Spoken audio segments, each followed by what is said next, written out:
बड़ जंगल रे गोटे जादूर नदी थाए किंतु पक्षी माने केही जानी नथिले। सबु पक्षी आसी सेठारु सबुदिन पानी पियंती। सेही जंगल रे दुईटी दुष्ट काऊ रहुतिले। दुई जण बहुत अलसुआ, किछि भी काम करती नहीं कि तांको निज पाई खाद्य मध्य आनिबा पाई जाती नहीं।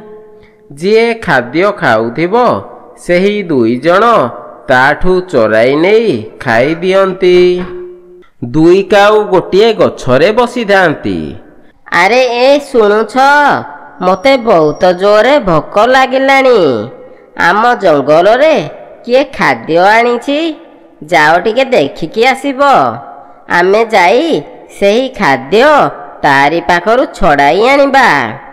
अरे जाओ, मते मल मल करी चाहिच कौन? अरे हाँ, मु जाउछि। मते मध्य बहुत जोरे भोक लागुछि। मते खाद्य बास्ना बहुत जोरे आसुछि। लागुछि बुलबुली माउसी खाद्य आनिछंती। बुलबुली माउसी आजी सकाळु सकाळु खाद्य पाई जाइथिले। जदि सतरे बुलबुली माउसी खाद्य खाउथिबे ताहले तांकटू खाद्य छड़ाएकी आनिबा बहुत कष्ट। तमे गोटे काम कर, तमे मध्य मोरी साथी चल। तमे सेही बुलबुली माउसी को इयाडू सियाडू कथा कही तम कथारे तांकू व्यस्त रखिबो। मु सेही समय भितरे बुलबुली माउसी पाखरु खाद्य धरी चली आसीबी। काउर स्त्री कुए, अरे हाँ, तमे ठीक कहूच। से बुलबुली माउसी बहुत चालाक। ताठारु खाद्य आनिबा एते सहज नुहे। चल, मु मध्य तम साथी रे जीवी। एमिति कथा होई दुई जण काऊ बुलबुली माउसी आड़कू चली जाती।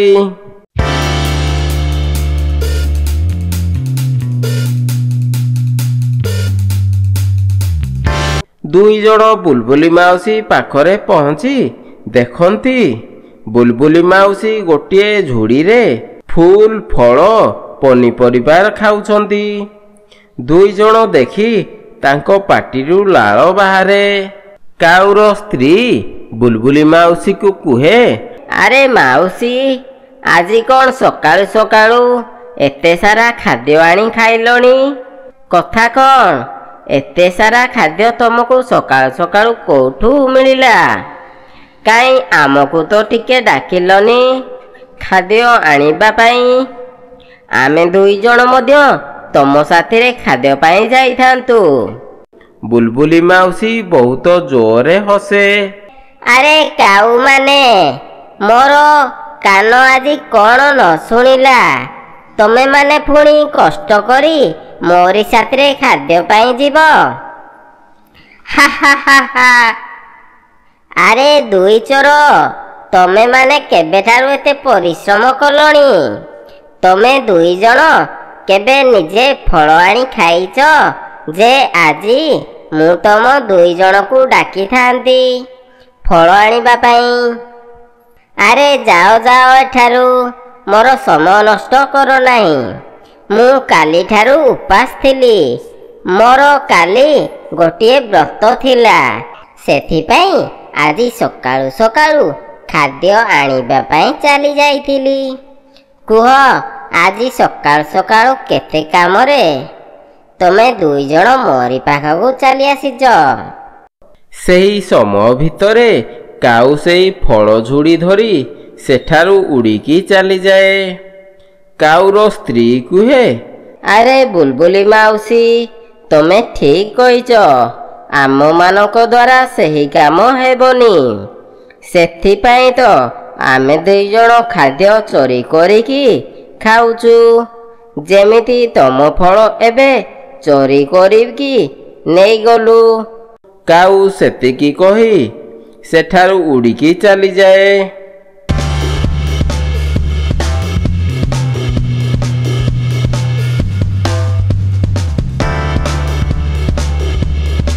बुलबुली माउसी देखिला बेलकू ତାର ଫଳ ଝୁଡ଼ି କାଉ ଧରିକି ଉଡ଼ି ଯାଉଛି। ଆରେ ଏ ଚୋର କାଉ ମାନେ ମୋର ଫଳ ଦେଇକି ଯାଅ ରେ, ନହେଲେ ତମ ଦୁଇ ଜଣଙ୍କ ପେଟ କାଟିବ, ନହେଲେ ତଣ୍ଟିରେ ଲାଗିବ। ମୁଁ କାଲିଠାରୁ ଉପାସ ଅଛି। ଦୁଇ ଜଣ ଆସି ମୋତେ ମିଠା ମିଠା କଥା କହି ମୋଠୁ ମୋର ଫଳ ଯୋଡ଼ି ନେଇଗଲ।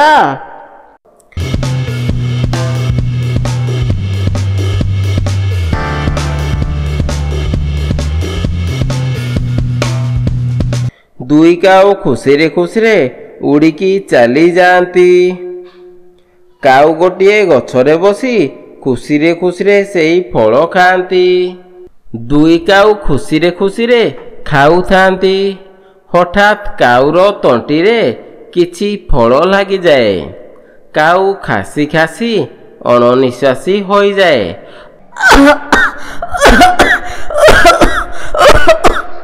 ଆରେ ତମେ ଲୋଭରେ ଏତେ ଖାଇବା ଏକାଥରକେ କ'ଣ ପାଇଁ ଖାଉଥିଲ?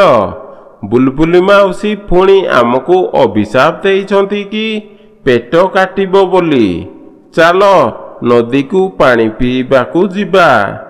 ଦୁଇ ଜଣ ସେହି ଯାଦୁଇ ନଦୀକୁ ପାଣି ପିଇବାକୁ ଯାଆନ୍ତି।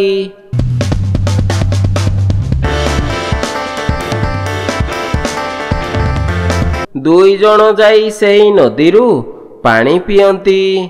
କାଉର ସ୍ତ୍ରୀ କୁହେ, ଆରେ ଆଜି ମୁଁ ବାର ବାର ବଞ୍ଚିଗଲି। ବୁଲବୁଲି ମାଉସୀ ଯାହା କହିଥିଲେ ତାହା ହେଇଗଲା। ମୋର ଗୋଟିଏ ଆଶା ଅଛି, ମୋତେ ଯେମିତି କିଛି କାମ ନ କରି ମୋର ଚାରିପାଖେ ଖାଲି ଫଳ ପନିପରିବା ରଖା ହେଇଥିବ, ଆଉ ମୁଁ ଖାଇବି। ପୁଣି ସେଇ ଫଳ ମଝିରେ ଶୋଇପଡ଼ିବି, ଆଉ ଉଠିଲେ ସେଇ ଫଳ ଖାଇବି। ମୋର ଏହିପରିକା ଗୋଟିଏ ଇଚ୍ଛା ଅଛି। ମୋତେ ଯେମିତି କେହି ଗାଳିକି ଡିଷ୍ଟର୍ବ କରିବେନି। ଏମିତି କହି କାଉର ସ୍ତ୍ରୀ ପାଣି ପିଏ। କିଛି ପାଣି ଆସି କାଉର ସ୍ତ୍ରୀକୁ ପାଣି ଭିତରକୁ ଟାଣି ନିଏ। କାଉ ପୁରା ଡରିଯାଏ।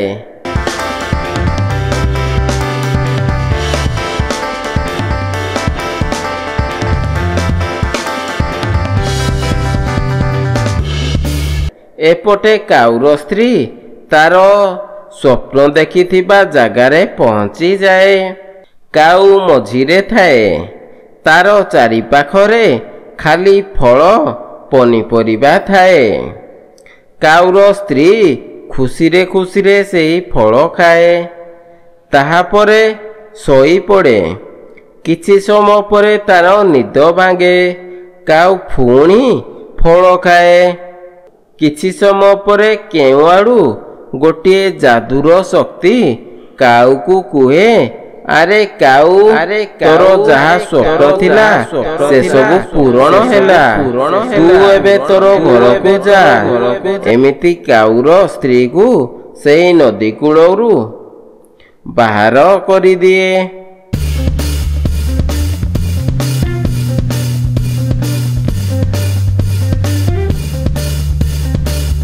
କାଉର ସ୍ତ୍ରୀ ପୁରା ଖୁସି ହୋଇଯାଏ, ଆଉ କାଉକୁ ସବୁ କଥା କୁହେ।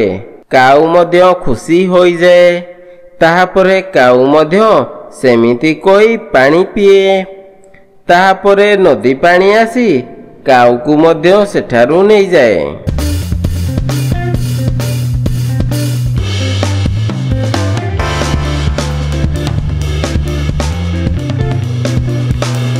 କାଉ ଯାଇ ସେଠାରେ ଫଳ ଖାଏ। ଏମିତି କାଉ ଖୁସିରେ ଖାଉ ଖାଉ ତାର ମଧ୍ୟ ଟାଇମ୍ ସରିଯାଏ। କାଉକୁ ମଧ୍ୟ ସେହି ନଦୀ ବାହାର କରିଦିଏ। ତାହାପରେ କାଉ ତାର ସ୍ତ୍ରୀକୁ କୁହେ, ଆରେ ଶୁଣୁଛ, ଏହି ନଦୀଟି ହେଉଛି ଯାଦୁର ନଦୀ।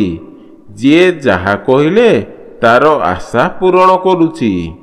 ମୁଁ ଯାଏ ଏହି ନଦୀକୁ ଆଉ ଥରେ ମାଗେ ଆମକୁ ଗୋଟିଏ ବଡ଼ ଫଳ ଗଛ ଦେବା ପାଇଁ, ଆଉ ସେଇ ଫଳ ଗଛରୁ ଯେମିତି କେବେ ଫଳ ସରିବନି।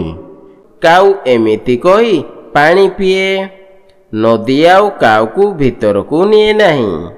ତାହାପରେ ନଦୀ କୁହେ, ଆରେ ଏ ଲୋଭି କାଉମାନେ, ଯିଏ ଯାହା ମାଗିବ ଥରେ ମାଗିବ, ମୁଁ ଥରେ ହିଁ ତାର ସ୍ୱପ୍ନ ପୂରଣ କରିବି। ତମମାନଙ୍କୁ ଥରେ ଥରେ ନଦୀ ଭିତରକୁ ନେଇ ସାରିଲିଣି, ଆଉ ଥରେ ତମମାନଙ୍କୁ ମୁଁ ନେଇପାରିବି ନାହିଁ। କାଉ କୁହେ, ଏ ହେ, ସତରେ ଆମର ବୁଦ୍ଧି ନାହିଁ। ଆମେ ଯାହା ମାଗିଲେ କିଛି ସମୟ ପାଇଁ, ଏବେ କ'ଣ କରିବା? କିନ୍ତୁ ଏହି କଥା ଆମେ ଦୁଇଜଣ ଆମ ଜଙ୍ଗଲରେ କାହାକୁ କହିବା ନାହିଁ, ନହେଲେ ସମସ୍ତେ ଏଠାକୁ ଆସି ସବୁ ନିଜ ନିଜ ଇଚ୍ଛା ମାଗିବେ। ସେଠାରେ ଗୋଟିଏ ଚିଲ ଗୋଟିଏ ଗଛରେ ତାଙ୍କ କଥା ଶୁଣୁଥାଏ।